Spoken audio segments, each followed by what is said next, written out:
Kyotaka. No matter what, you must always remember this.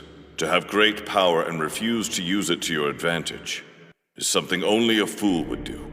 The White Room was established 20 years ago, founded and headed by Kiyotaka's father, Professor Ayanakujai. The White Room started from the first year of the first generation's life, with new generations being formed annually. Each generation is educated under different leaders and receives the corresponding education. Then, it is verified which group had the most effective education. Hundreds of children have been trained under the White Room's education system. Children of different generations wouldn't have been able to see each other. Although they were in the same facility, they did not know the appearance and names of anyone else but themselves. Most of the children raised in the White Room have their own problems, and so, they cannot be put to good use like contributing to society outside that facility.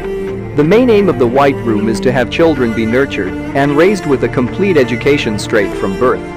Furthermore, the White Room is a special kind of facility whose ultimate goal is to raise all people unto equivalent superiority. It is a place where they seek to prove that the limits of humanity are decided not by one's own genetics, but by their environment in which one is raised in. In other words, they want all people to harbor and develop outstanding talent, not just those blessed with excellent genes like Ichika. In this case, the 5th and 6th generation of White Roomers are among those who happen to survive until the very end of their education, when there are some like them with the potential of producing great results.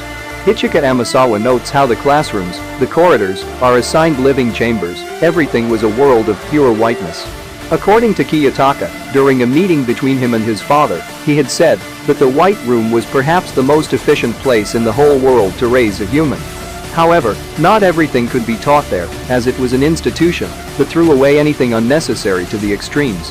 In volume 11.5, Kiyotaka stated that the White Room has had 19 generations of students in total, with each generation forming annually. Kiyotaka is from the demonic 4th generation, which had the hardest and most cruel course of all generations. Kiyotaka has also confidently stated that, when it comes to the White Room, he is the best student to ever come out of it. In White Room, children who are at the age of 10 years old were taught systems theory based on Project 5. And by the age of 11, it was said that they also end up learning about the theory of relativity based on Project 7. 4th generation focus on pure individualism. None of the previous generations and after could surpass the last survivor of 4th generation. Due to being trained under excessive individualism, children were often crushed one after another until the last one remained standing strong. Kiyotaka alone had a huge impact on the entire White Room. The goal of the White Room wasn't to create people who could become number one. Rather, it was to establish the research that could allow for mass production of exceptional people equal to Kiyotaka himself. That was the real reason for the White Room's existence. The 5th generation focus on communication and collaborations. All children were required to maintain a minimum level of interpersonal communication before being allowed to talk to one another. Only those raised in the White Room with the same skills as this group of children could properly have a conversation with them without problem. Ichika was also raised in the White Room as a member of the 5th generation. It was later revealed in her monologue that she was born using in vitro fertilization, as test tube IVF babies from her parents, according to her, are said to be geniuses. Now, in the latest volume, 4.5, Ayana Koji's second year, it has been proved that Ayana Koji can actually play piano. I will just narrate that part. I sat back in my chair and opened the keyboard lid. "What are you doing? Don't tell me you can play the piano," said Chabashira-sensei. Without answering any questions, I ran my fingertips over the keys and began to play a tune. When I finished playing, Chabashira applauded without seeming to. "I'm no musical expert, but that's brilliant.